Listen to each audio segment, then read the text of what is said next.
हर हर महादेव दोस्तों, आप सभी को सावन सोमवार की ढेर सारी शुभकामनाएं। दोस्तों, हिंदू धर्म में सावन के महीने का विशेष महत्व है। ये महीना भगवान भोलेनाथ को समर्पित होता है और इस महीने में पड़ने वाले सोमवार के व्रत की महिमा ही अलग है। दोस्तों, जो व्यक्ति सावन सोमवार का व्रत रखता है, महादेव की कृपा से उसे अखंड सौभाग्य, सुख समृद्धि, आरोग्य, धन और वैभव की प्राप्ति होती है। इसके अलावा जो कुंवारी लड़कियां सावन सोमवार का व्रत रखती हैं, उन्हें मनचाहा वर प्राप्त होता है। वहीं सुहागिन महिलाएं अगर इस व्रत को धारण करती हैं तो उनके पति की आयु दीर्घ होती है, साथ ही उन्हें जीवन में खूब तरक्की भी मिलती है। और जो महिलाएं संतान की इच्छा रखती हैं, उन्हें इस व्रत को धारण करने से संतान की प्राप्ति हो जाती है। तो अगर आप भी सावन सोमवार का व्रत रख रहे हैं और शिव पूजा कर रहे हैं, तो इस दिन सावन सोमवार की व्रत कथा सुनना बेहद ही जरूरी होता है, क्योंकि बिना व्रत कथा के आपको व्रत का पूरा फल प्राप्त नहीं होता है। तो चलिए सुनते हैं सावन सोमवार की व्रत कथा, जो इस प्रकार है। एक समय की बात है कि किसी नगर में एक साहूकार रहता था। उसके घर में धन की कोई भी कमी नहीं थी, लेकिन उसके कोई भी संतान नहीं थी, जिस कारण से वह बहुत ही दुखी रहता था। पुत्र प्राप्ति के लिए वह प्रत्येक सोमवार का व्रत रखता था और पूरी श्रद्धा के साथ शिव मंदिर जाकर भगवान शिव और माता पार्वती जी की पूजा करता था। उसकी भक्ति देखकर एक दिन माँ पार्वती प्रसन्न हो गईं और भगवान शिव से उस साहूकार की मनोकामना पूर्ण करने के लिए आग्रह किया। पार्वती जी की इच्छा सुनकर भगवान शिव ने कहा कि हे पार्वती, इस संसार में हर प्राणी को उसके कर्मों का फल प्राप्त होता है और जिसके भाग्य में जो है वह उसे भोगना ही पड़ता है। लेकिन पार्वती जी ने साहूकार की भक्ति का मान रखने के लिए उसकी मनोकामना पूर्ण करने की इच्छा जाहिर की। माता पार्वती के आग्रह पर भगवान शिव जी ने साहूकार को पुत्र प्राप्ति का वरदान तो दे दिया, लेकिन साथ ही ये भी कहा कि उसके बालक की आयु केवल 12 वर्ष की होगी। माता पार्वती और भगवान शिव की बातचीत को साहूकार सुन रहा था। उसे ना तो इस बात की खुशी थी और ना ही दुख था। वह पहले की भांति शिव जी की पूजा करता रहा। कुछ समय के बाद साहूकार के घर एक पुत्र का जन्म हुआ। जब वह बालक 11 वर्ष का हुआ तो उसे पढ़ने के लिए उसने काशी भेज दिया। साहूकार ने पुत्र के मामा को बुलाकर उसे बहुत सारा धन दिया और कहा कि तुम इस बालक को काशी विद्या प्राप्ति के लिए ले जाओ और मार्ग में यज्ञ कराना। जहाँ भी यज्ञ कराओ वहाँ ब्राह्मणों को भोजन कराते और दक्षिणा देते हुए जाना।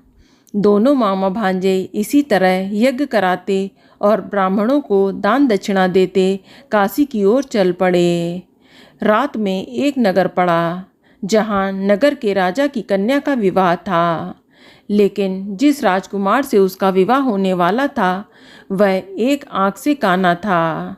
राजकुमार के पिता ने अपने पुत्र के काना होने की बात को छुपाने के लिए एक चाल सोची। साहूकार के पुत्र को देखकर उसके मन में एक विचार आया। उसने सोचा, क्यों ना इस लड़के को दूल्हा बनाकर राजकुमारी से विवाह करा दूं। विवाह के बाद इसको धन देकर विदा कर दूंगा और राजकुमारी को अपने नगर ले जाऊंगा। लड़के को दूल्हे के वस्त्र पहनाकर राजकुमारी से विवाह करा दिया गया। लेकिन साहूकार का पुत्र ईमानदार था। उसे ये बात न्याय संगत नहीं लगी। उसने अवसर पाकर राजकुमारी की चुन्नी के पल्ले पर लिखा कि तुम्हारा विवाह तो मेरे साथ हुआ है, लेकिन जिस राजकुमार के संग तुम्हें भेजा जाएगा वह एक आँख से काना है और मैं तो काशी पढ़ने जा रहा हूँ।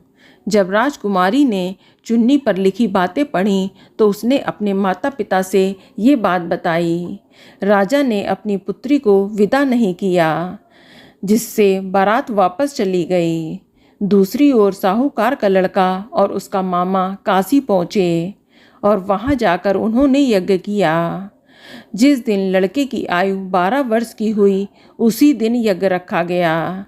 लड़के ने अपने मामा से कहा कि मेरी तबीयत कुछ ठीक नहीं लग रही है। मामा ने कहा कि तुम अंदर जाकर सो जाओ। शिव जी के वरदान के अनुसार कुछ ही देर में उस बालक के प्राण निकल गए। मृत भांजे को देख उसके मामा ने विलाप शुरू किया। संयोगवश उसी समय शिव जी और माता पार्वती उधर से जा रहे थे। पार्वती ने भगवान शिव से कहा, स्वामी, मुझे इसके रोने के स्वर सहन नहीं हो रहे हैं। आप इस व्यक्ति के कष्ट को अवश्य दूर करें। जब शिव जी मृत बालक के समीप गए तो वह बोले कि ये उसी साहूकार का पुत्र है जिसे मैंने 12 वर्ष की आयु का वरदान दिया। अब इसकी आयु पूरी हो चुकी है। लेकिन मातृ भाव से विभोर माता पार्वती ने कहा कि हे महादेव, आप इस बालक को और आयु देने की कृपा करें, अन्यथा इसके वियोग से इसके माता पिता भी तड़प तड़प कर मर जाएंगे। माता पार्वती के आग्रह पर भगवान शिव ने उस लड़के को जीवित होने का वरदान दिया। शिव जी की कृपा से वह लड़का जीवित हो गया। शिक्षा समाप्त करके लड़का मामा के साथ अपने नगर की ओर चल दिया। दोनों चलते हुए उसी नगर में पहुँचे जहाँ उसका विवाह हुआ था। उस नगर में भी उन्होंने यज्ञ का आयोजन किया। उस लड़के के ससुर ने उसे पहचान लिया और महल में ले जाकर उसकी खातिरदारी की और अपनी पुत्री को उसके साथ विदा कर दिया। इधर साहूकार और उसकी पत्नी भूखे प्यासे रहकर बेटे की प्रतीक्षा कर रहे थे। उन्होंने प्रण रखा था कि यदि उन्हें अपने बेटे की मृत्यु का समाचार मिला तो वह भी प्राण त्याग देंगे, परंतु अपने बेटे के जीवित होने का समाचार पाकर वह बेहद ही प्रसन्न हुए। उसी रात भगवान शिव ने व्यापारी के स्वप्न में आकर कहा कि हे श्रेष्ठी, मैंने तेरे सावन सोमवार के व्रत करने और व्रत कथा सुनने से प्रसन्न होकर तेरे पुत्र को लंबी आयु का वरदान दिया है। इसी प्रकार जो भी व्यक्ति सावन सोमवार का व्रत करता है या कथा सुनता है या पढ़ता है तो उसके सभी दुख दूर होंगे और उसकी सभी मनोकामनाओं की पूर्ति होगी। तो बोलो शंकर भगवान की जय। तो दोस्तों, ये जानकारी आपको अच्छी लगी तो कमेंट में जय माता दी जरूर लिखें, और अगर आपका कोई सवाल है तो उसे कमेंट बॉक्स में अवश्य पूछ लें। और इस वीडियो को लाइक करें, शेयर करें और साथ ही साथ चैनल को सब्सक्राइब करें। धन्यवाद।